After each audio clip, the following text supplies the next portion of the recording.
In this lecture, we're going to discuss the lab setup instructions.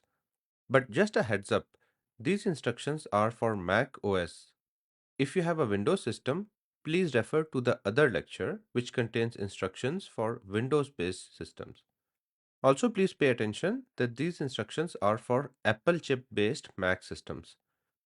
For Intel-based Macs, we may port a different VM later in the future. In order to complete some of the labs in this course, we are going to use VirtualBox. It's a powerful virtualization software which allows you to run virtual machines. So the website is virtualbox.org, or you can just Google it. So once you land on this page, you can click on downloads and then you're going to see different options. You have VirtualBox for Windows host, you have VirtualBox for Mac OS with Intel based architecture, and you have for Mac OS Apple Silicon based architecture, and then for Linux and Solaris. So in this one, we are going to discuss Mac OS Apple-based architecture. Now, the way that you can find out whether you're using an Intel chip or Apple chip is by going to About this Mac. And then here you're going to see if it says Apple M1, M2, M3 Pro, for example, then it's an Apple chip. In this lecture, we're covering Mac OS Apple Silicon based, so we're going to go with this option.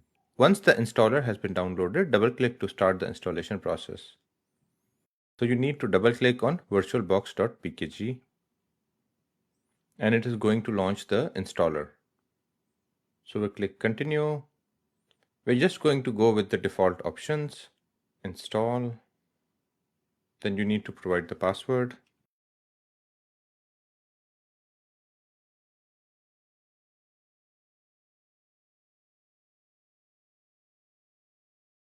And there you go. The installation was successful. You can keep it or move it to bin if you don't need the installer for future. And then you can launch it via Launchpad.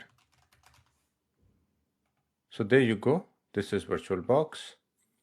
Now you need to download the virtual machine which I have provided as an attachment in the resources section of the lecture. So click on the link.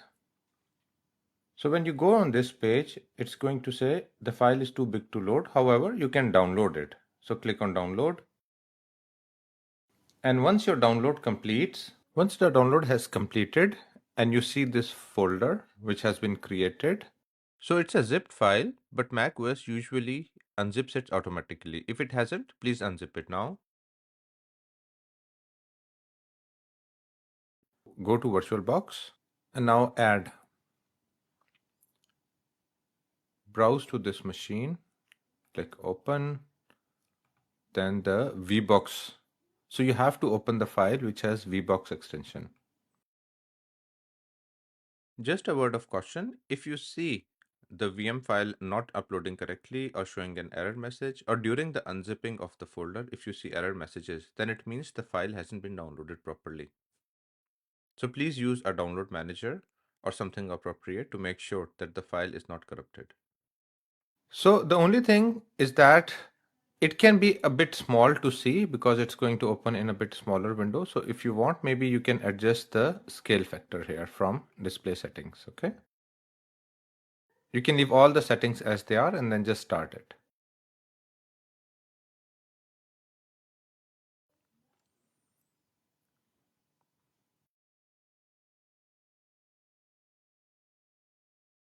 Okay, we'll pick the first option. So the username and password are both Kali. Okay, so now we are inside the virtual machine. Just a few tips in case you need to transfer some files from your machine to Kali Linux. On Windows, this works very nicely. You can just drag and drop. But for Mac OS based machines, there's a bit of an issue. So what you have to do is that you have to plug in the USB and then go to devices, USB, and then pick the one that you want. And it's going to show up here. Now you'll see this labs folder here. So what you want to do is we want to run this main script. Now there are two ways to doing it. So let's say you can just right click and say open terminal here and then do sudo. Sudo basically means that you want to run it as the super user, okay? And then /main script.sh. put your password, which is Kelly. And basically the way that I've set up these scripts is that this script is going to go online, fetch the latest labs that are available. So we may add more labs as we go across the course. And then you can pick any of the lab. And when you do so, it's going to download all the code for that. So if you have reached this step, then it means that your setup is working perfectly fine. So let's exit. Just a few things to remember. It also has access to the internet. So I would recommend whenever you complete a lab, just please shut down the system. You can go to the terminal and type shutdown now to shut it down.